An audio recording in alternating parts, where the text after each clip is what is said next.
Hi there, I'm Simon Canton, And I'm Dave Higgins. and we're going to be outlining episode 9 of season 3 of Greenstar. So we're on the second last episode. Hopefully, you're not just hopping in now because there'll be a lot of spoilers for Greenstar. So we're going to do two things in this video, hopefully, if we have time. We're going to outline episode 9 and we're going to outline the short story which comes for our mailing list subscribers. So it's exclusive to mailing list subscribers. So if you head over to my website, simoncanton.com, you can actually sign up and you get that and the short stories that came with the first two seasons completely free. So without further ado, I shall share my screen. So take a copy.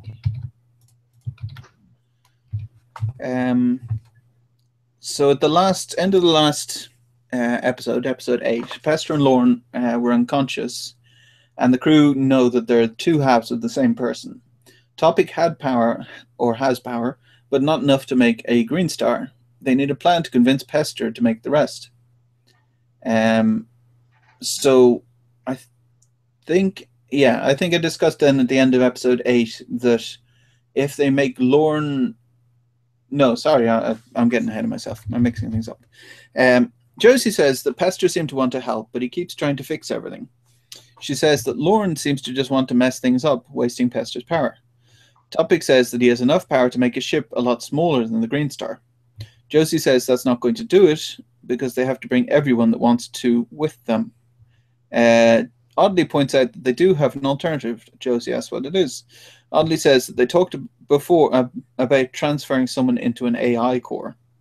They could transfer Lorne into the core, which would mean he wouldn't waste wish power, not unless AI cores can wish for things. So I thought that would be quite interesting for then, if there is a season 4, that they've got someone who is chaotic. Yeah. Josie says that would mean they would have an insane AI looking to destroy everything. Audley points out that the AI core can have shackles, and they survived an AI trying to actively kill them. Josie says that's up to Topic. It's his place to be the AI core, if he wants to be. She couldn't evict him. Topic says he needs to think about it. Topic goes for a walk. He's decided he doesn't mind being human so much, but to give up being an AI forever is a drastic step. Topic reflects on his former existence when he hated all of humanity. He didn't enjoy that as much, but he did like the feeling of power. If there was some way for him to have control over the ship without being shackled in an AI core, that would be ideal. Topic realizes there is. He could have an override suite in the ship if he just wished for it before they left. A place only he had access to that would allow him to monitor everything and control anything, even over what the AI might want. So I thought that might be quite interesting as well for potential season 4. Yeah, it adds a twist because that he can't do things that are horribly inimical to human life. He's alive, but he can still mess with people. So he's kind of coming to grips with his emotions in season 3. And, you know, someone dies for him and he's weeping mess. And then he feels, you know, he loves everyone and all this kind of stuff. But I'm guessing that after a while, he's going to adjust to it. And his underlying personality is, I hate everyone, pretty much. So he might gain more of his cynical edge back as he goes. Yeah, so he's gonna swing back the other way, but I don't think so far. No, not as far as he was. He won't want to kill Josie or anyone.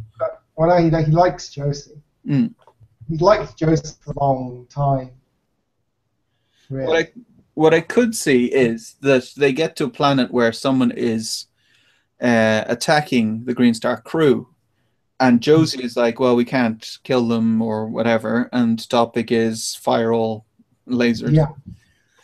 Anyway, that's future seasons. We don't need to worry about that. Topic goes back to the clearing and says he's okay with Lorne taking over the AI core. The others are surprised. Topic says he wants some concessions in return. Josie tells him to name them. Topic says he wants a deck all to himself. Josie says that's fine. Topic says he wants priority booking of the holotainment suite. Josie asks why they don't just make a holotainment suite on his deck. Topic says that's a good idea, and he wants a communication suite too. Josie asks why. Topic says that's his concern. Does she agree? Josie says it's fine. Topic and Josie shake hands, sealing the deal. The communication suite, by the way, is just his control suite because it gives him an excuse to kind of say no one can go in there. It could also have communications in it, I guess. Topic and Josie shake hands, sealing the deal. Josie says then Topic should make the AI core so they can transfer Lorne into it. They take a shuttle up, and Topic uses his wish power to make a snazzy AI core, including the deck around it. It looks strange to see a lone deck hovering in space. Topic then makes a second deck below it, his deck. He can't make the whole thing, but he makes his private, like he makes a shell, is what I mean. But he makes his private control chamber and a lavish bedroom. The others wonder what's in the private chamber, and he tells them it's just the comm suite. They take Lorne to the AI core and hook him up to the transfer chair. Lorne's mind is sucked into the core. Then they wake Pester. Pester is shocked and asked if they kill Lorne. Lorne replies from the AI core and says he's fine. If annoyed, he's back in the AI core before he could have any real fun. Josie asks if Pester will help them make the Greenstar now, and Pester says he will. Josie and Pester go back out to the shuttle. Pester makes a new deck, but then makes bots to tear it apart because it wasn't perfect. Josie keeps looking at the wish power gauge, which drops even lower.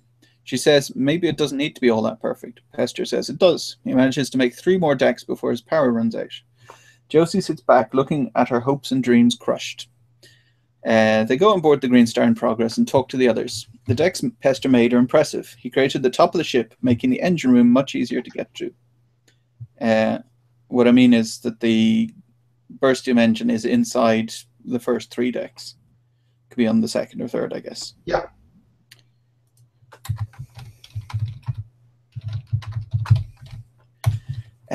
The conference room and bridge are all gorgeous, but they don't have a rest of a ship to go with it.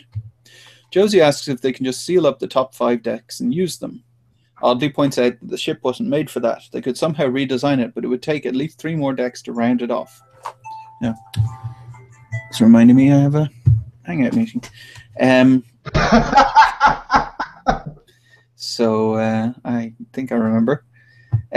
Topic says it would be too small for everyone then anyway. Josie asks what he means, which doesn't make sense because she was the one that said it needed to be big earlier. Yeah.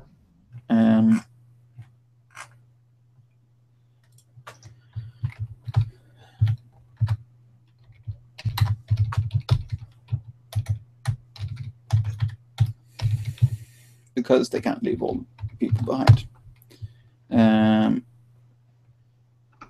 Josie says there are over 500 people in their clearing now. I reckoned, sort of, kind of. Sounds about right. Topic says exactly. They'll starve without the means to grow crops and raise animals. Oh, Josie could actually say.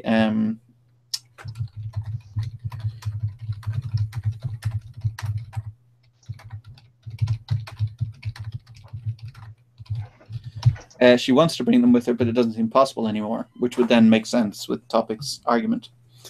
Topic says, exactly, they'll starve without the means to grow a lot of crops and raise animals. The Greenstar is their only hope for survival. They didn't save them from the robots for no reason. Josie says it doesn't matter, they don't have anyone left with any wish power. Topic points out that he regained power by the things he made being destroyed entirely.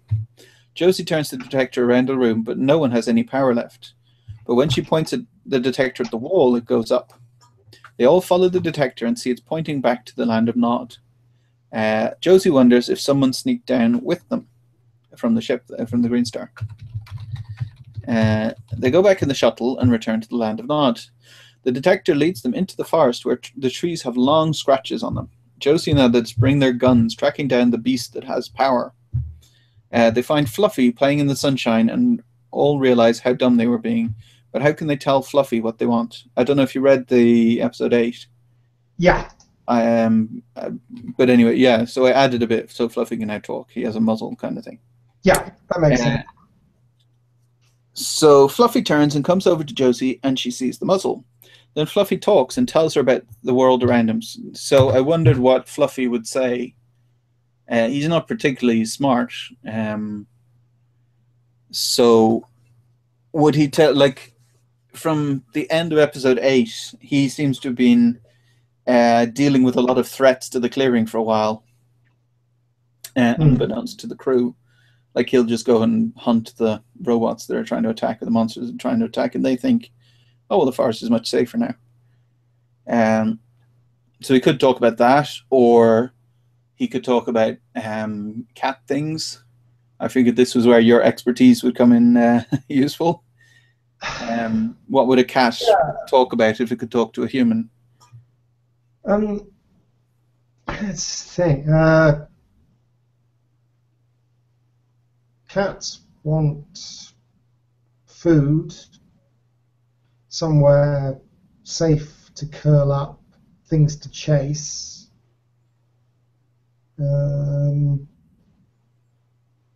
Could you talk about, the way cats play with the prey? So he could say, hey, I need to tell you about this one robot. So I was after this robot, and then I let him go, and then I got him again, and then I let him go, and then I got him again. And you won't believe, I let him go, and then I got him again. Would that be... Well, I don't know sort of what cats actually would do if they could talk, and what people will think cats would do if they would talk, are different things. I think potentially you have to focus more on what looks like a cat, and what they'd actually do, because cat intelligence is a complex and odd thing. So a computer that became a cat, that became a giant blue cat creature with the ability to talk, if we actually tried to model its psychology, potentially it's not going to seem anything like a cat. Maybe it could maybe it could ask questions about its life as a holotainment computer before it had the chance to ask questions. So as a holotainment computer, it presumably just follows orders. So it's saying, so I don't understand, why did you do this? And Josie has to answer questions about why she I don't know, had some kind of holotainment program, and she answers questions, and then he turns to the others and says, oh, I've got questions for you too, and they all just scatter. Yeah. That might because be Josie's holotainment program was a poetry night. There's the poetry night, and then there was a park as well that she did. When she was feeling hemmed in, she created a park. Yeah. So either of those is safe to talk about. With poetry night, yeah. If we invented a third one, like, what would Josie's third one that's completely safe be?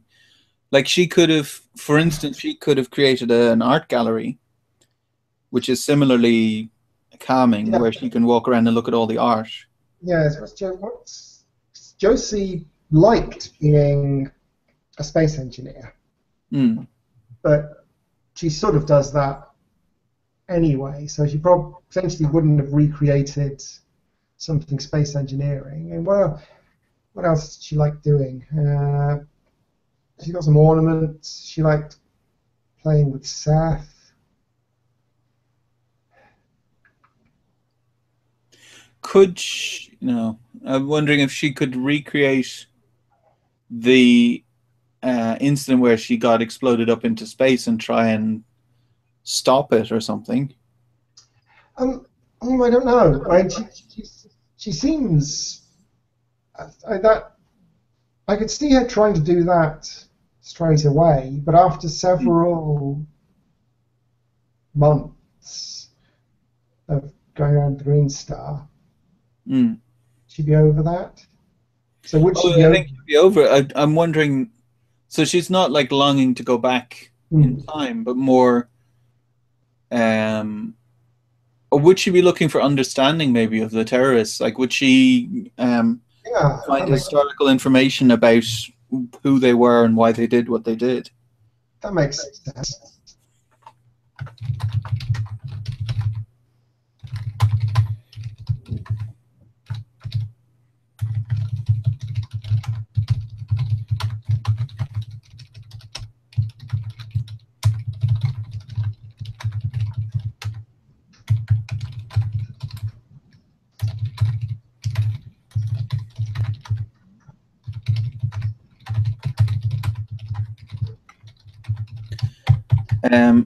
So could he could also like ask about other programs she's used,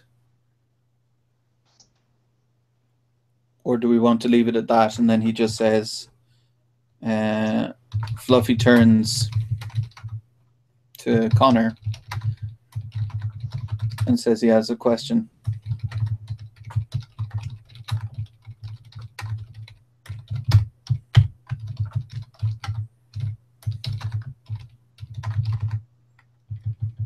Not Jose. Obviously, Topic's got nothing to worry about because he's not had any programs. Yeah. So, everyone but Josie and Topic scatter. Josie is astonished that Fluffy can talk. Topic says she shouldn't be. The holotainment computer could always talk, obviously. Fluffy says he doesn't want to go back to being a holotainment computer. Topic says they don't need just one, they need two. Josie asks who would volunteer to be a holotainment computer. I'm not sure at the moment who would volunteer to be a holotainment computer. So the people in the land of Nod, I'm not sure that anyone would volunteer to be essentially a fairly routine computer program. They can obviously wish a new, they could just wish a holotainment computer into the suite when they create it. Yeah.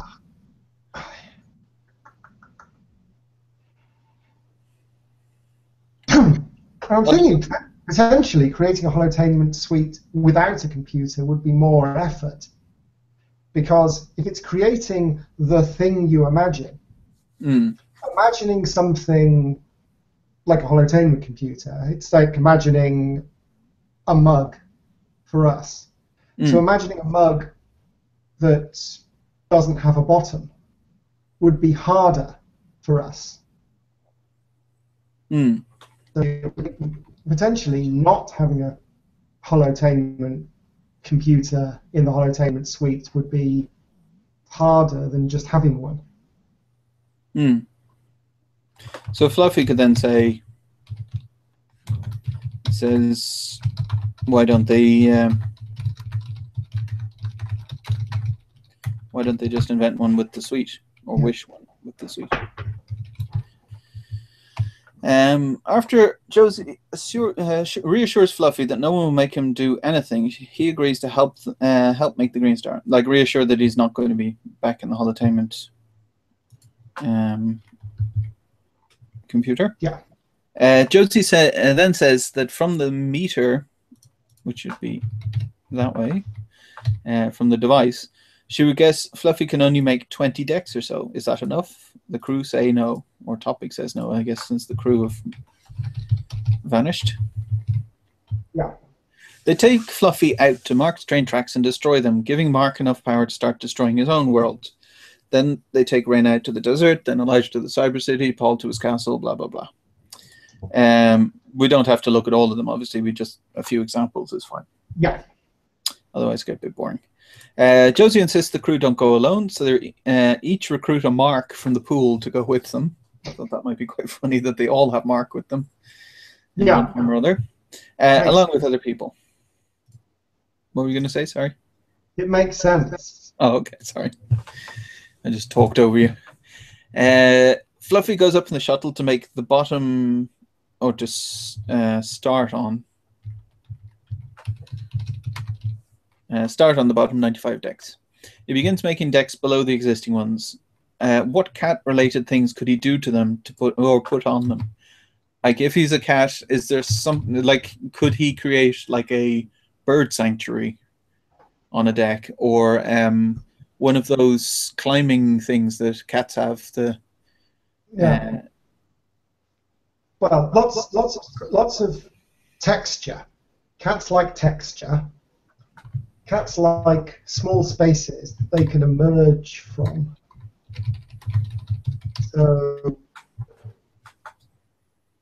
So they like scratching and kneading.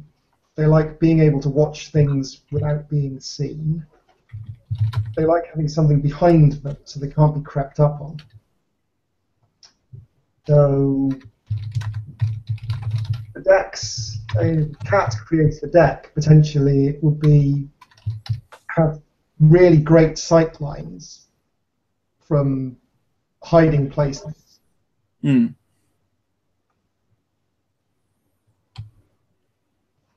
Okay.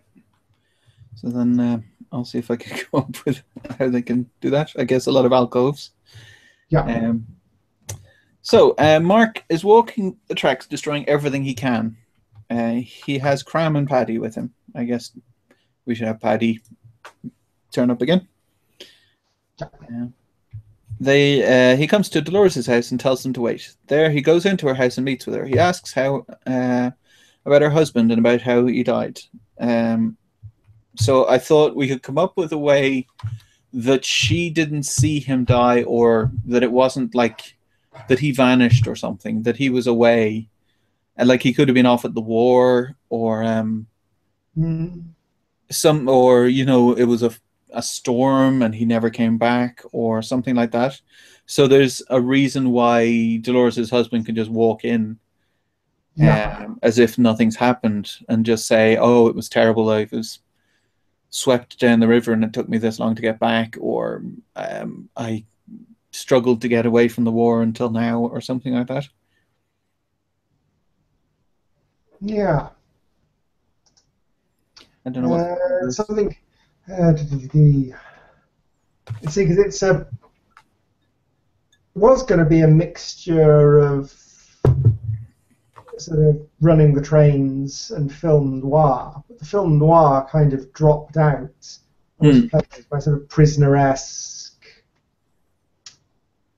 thing with the Jollytown. Jollytown made me laugh. I don't know if anyone else is going to get that Easter egg, because they'd have to know a lot about the start of Bitter End to get that.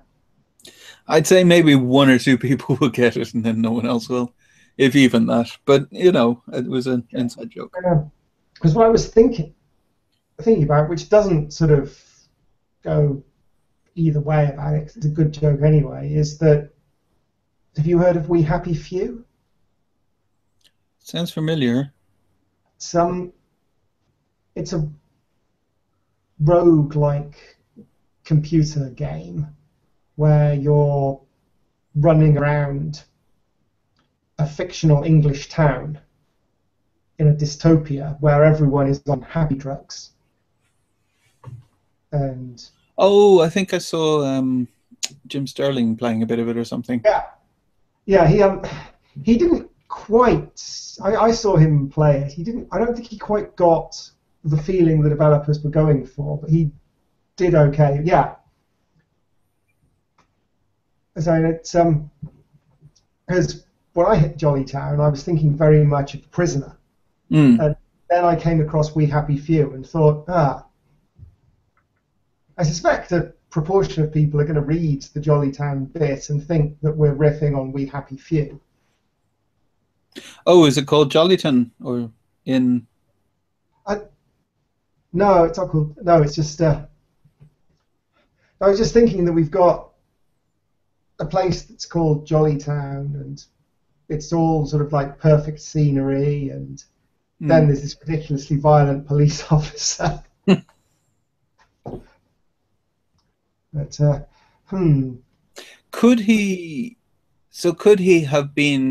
had disappeared, and then he says that the police so there was a storm and he disappeared, and he washed up down the river, and the police assumed from his bedraggled clothes that he was a hobo and locked him up. And he's been there That's, for that's he's good. been there for 2 years or something, working something. Yeah. I forget how long he died. Something like that.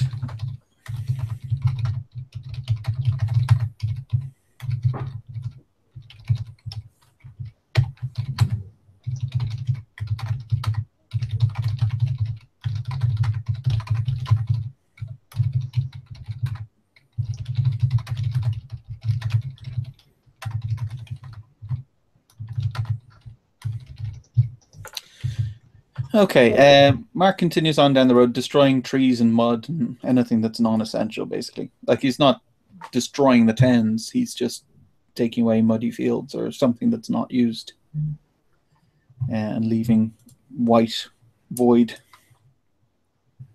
Raina rides across the desert with Audley and a Mark. This Mark calls himself Hardy. Audley asks if that's a hardtack reference. Hardy says it's surprising how many of Mark's have variations on hardtack. He knows a hatch, a tacky, a hack, and a heart. They get to the castle and obliterate it. The rock is flying off in the distance, but Raina leaves it alone. I thought that, yeah, it kind of, each of them are kind of leaving things that they appreciate about the worlds they've created. Raina leaves it alone. Instead, she imagines, she eliminates swaths of sand, or however you want to say that. Well, I think. Swedes, yeah. Elijah checks each building before demolishing it in his cyber city. He's with Hart and Chief Wolf. Arnold Darkblack appears with a bunch of cronies. He asks Elijah what's going on. Elijah tells him they're leaving. Arnold wants to come with them. Elijah says they don't want him with them. Arnold threatens Elijah. Chief Wolf kills the cronies and tells Arnold he's going to be her slave. I thought, well, that was a just reward for Arnold. Yeah. Arnold cowers and accepts the offer. Paul gets to his castle and can't believe how the bots have ruined such a thing of beauty. He wipes it out and then makes himself a big bowl of ice cream to commiserate. Josie, Fluffy finishes running out of power on deck 30. So he made a little bit more than she thought. Josie inspects it and is overall happy with it, although the cat things are a bit weird. She says they just need to wait for the others to arrive in the new shuttle bay. Paul gets back first and makes a few decks with lots of food on them. Then Raina, who makes a school deck for the children along with a lot of other decks. Some of them seem a little dirty, though. Then Elijah, who makes the blue streakium and red flashium decks. He says they need them for later, just in case. Then Mark makes more decks with lots of escape vehicles. Baule makes a fun recreation deck and a lot of habitation decks. Dot makes her lab and one for Audley and Elijah. Connor makes a gym and the water deck, presumably with a squid. We never found out where the squid went, so... Yeah. Presumably the squid was below the intelligence threshold. Yeah. Like, cockroaches didn't have their own... There would have been various vermin that aren't translated. So it's a new squid. Gina makes the jungle deck again. Just out of nostalgia, I guess. They all have some power left, so they make a lot of bots. Paul makes bad ones just for nostalgia. Connor says he probably made them because they're the only things more incompetent than him. They all go back down to the land of Nod and begin ferrying people up to the new ship. Once everyone's on board, they go to the bridge. We're going to need, obviously, I'm going to have to make a new map of the Greenstar if we go into season 4, because everything is moved around. Once everyone's on board, they go to the bridge. Josie has Lorne run a scan. He doesn't fight anything but monsters and bots of the land of Nod. There are a lot of corpses around the place. He'd shoot the bots, but he has no weapons. Josie is annoyed she forgot to give them weapons or shields.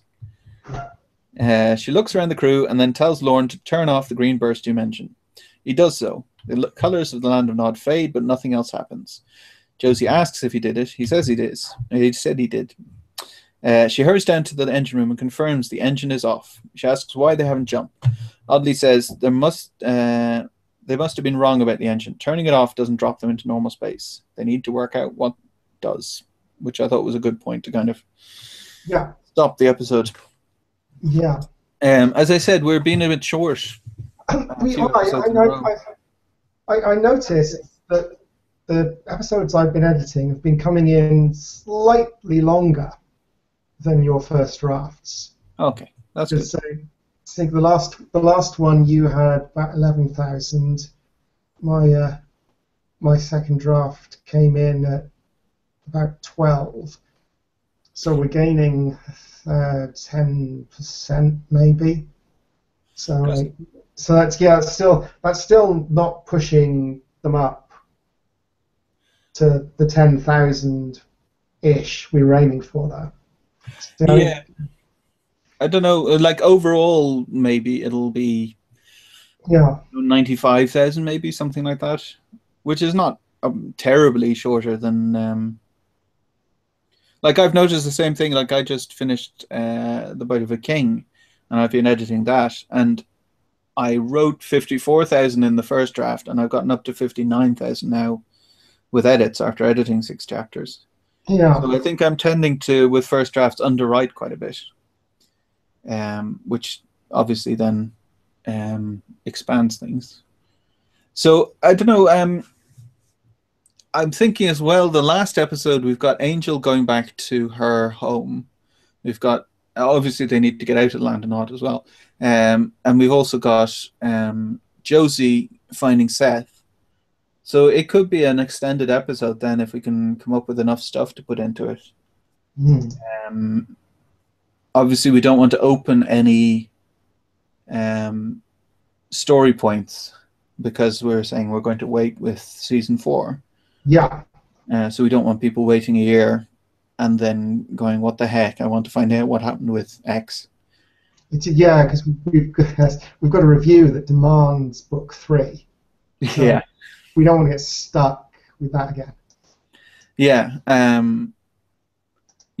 mean, so I think we don't want a cliffhanger, but we certainly, any of the stories that the crew had that had open loops in what they came across, as Barley and Angel have, can then be tied up in the real world, in the real galaxy. So that's going to give us quite a bit, and they have to figure out how to get out of the Land of Nod, which is going to give us quite a bit. So I'm guessing episode 10 will maybe be longer than previous episodes. Yeah. So we may be kind of okay, I think, for length. Like there's been a few that were short, and if your edits are coming in longer, maybe combined with episode 10, we might be okay. Yeah, they might come in okay. I mean, the alternative, of course, is when you're finished with the second drafts, if we do see, or even if when I'm finished with the polish, if we see that we're at 90,000, which I don't think there's a chance of us being, then we can come up with like a bonus episode or something to put in. Yeah. But I don't know. I think we could be a little bit short, but again, like there's no. We're trying for 10,000, but we're not trying to trying to pad it out to make it exactly 10,000 every time either. Yeah. Yeah. Okay. We can go on to the short story unless there was something else for episode 9. I think so. No. So we can.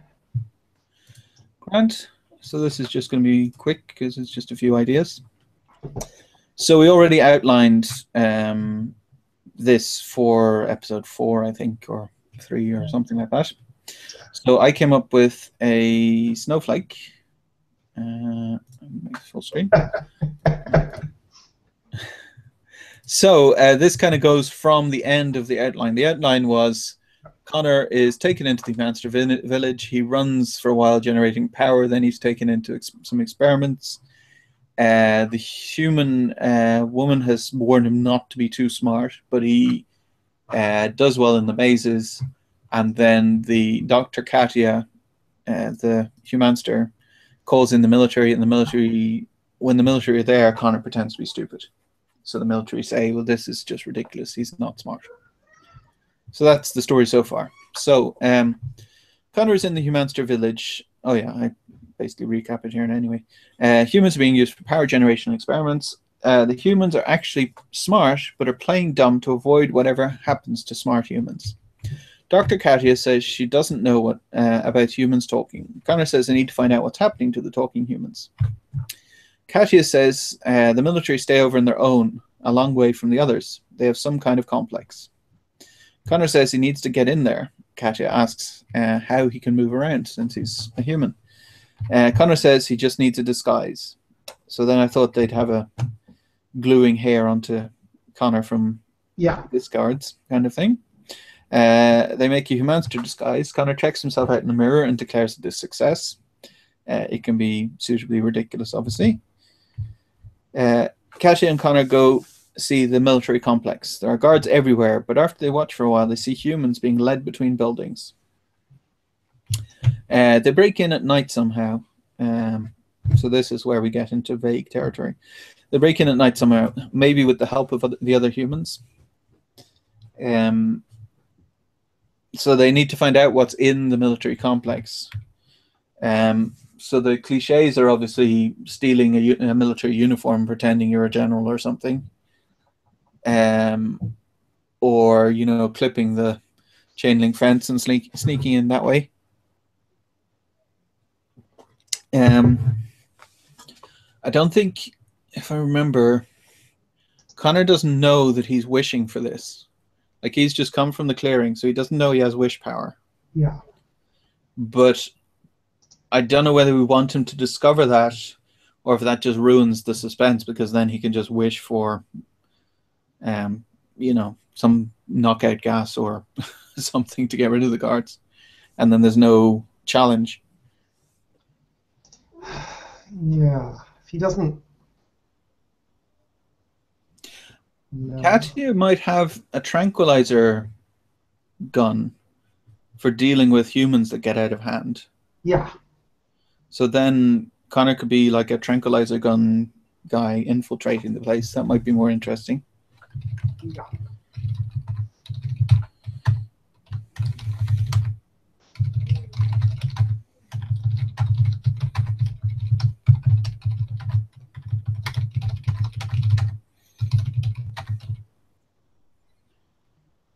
So he takes it and sneaks in.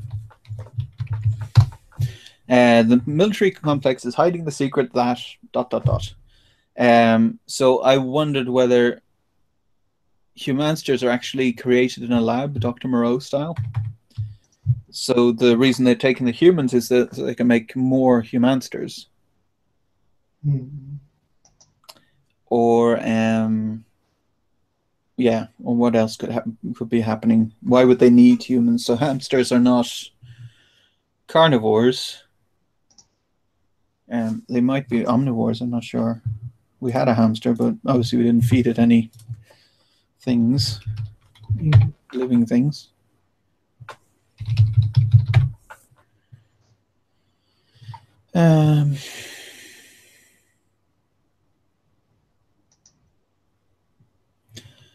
Seeds, fruits, and vegetation, but it occasionally will eat burrowing insects.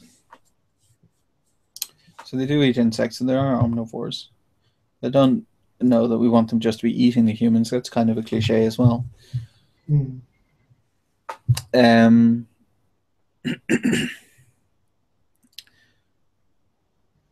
Or is there something that the humans could be doing if they're intelligent that would be entertaining to the humansters? Like a Captain Kirk versus Spock battle, or something that would that hamsters can't necessarily do very easily, or that would be dangerous for them to do, so they get the humans to do it for their own amusement.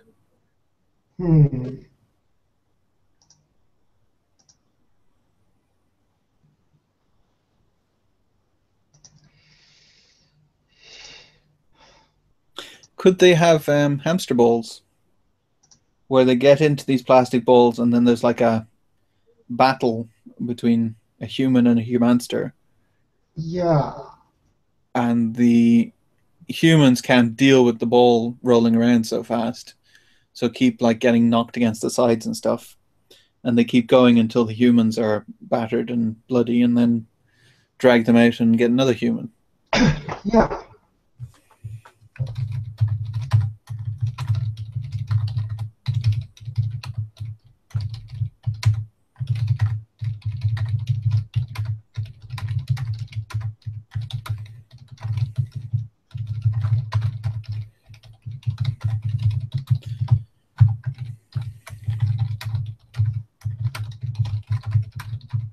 So then the military can justify it by saying it's training, but they bet on it too. So really it's entertainment, but they're kind of saying, oh, it's training, Yeah. even though it's no challenge to them. So Connor and the others stop the military, free the humans, and save the day, as usual. So if they're in a hamster ball, is there something that would then give humans the ability to be better in running in a hamster ball so they could then defeat the humansters? And maybe the prize for a human winning is that they get their freedom. Hmm. Let's think. Best thing. What about those people that wear skates on their hands and feet, or rollerblades or whatever?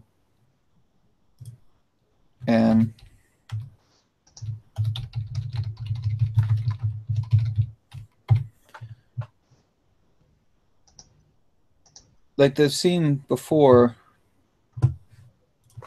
some people have like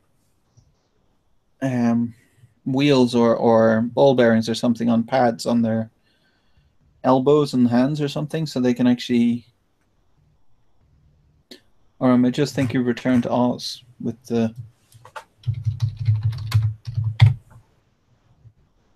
wheelie? Is it? Are they called wheelies? Wheelers?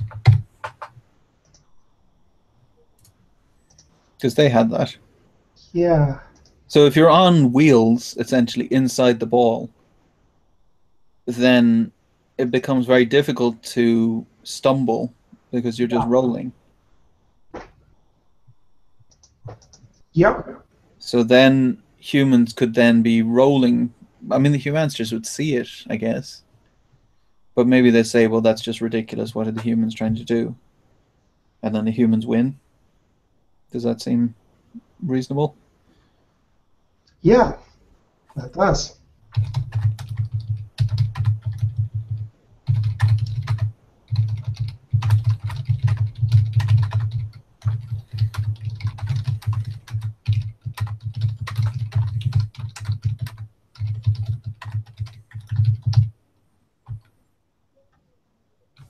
So if Connor returns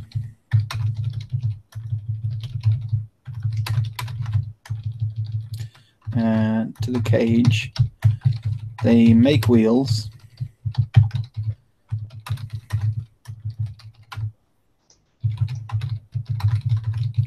And they all say they can talk. They put wheels on their hands and feet and use them to make sure they can't get knocked over.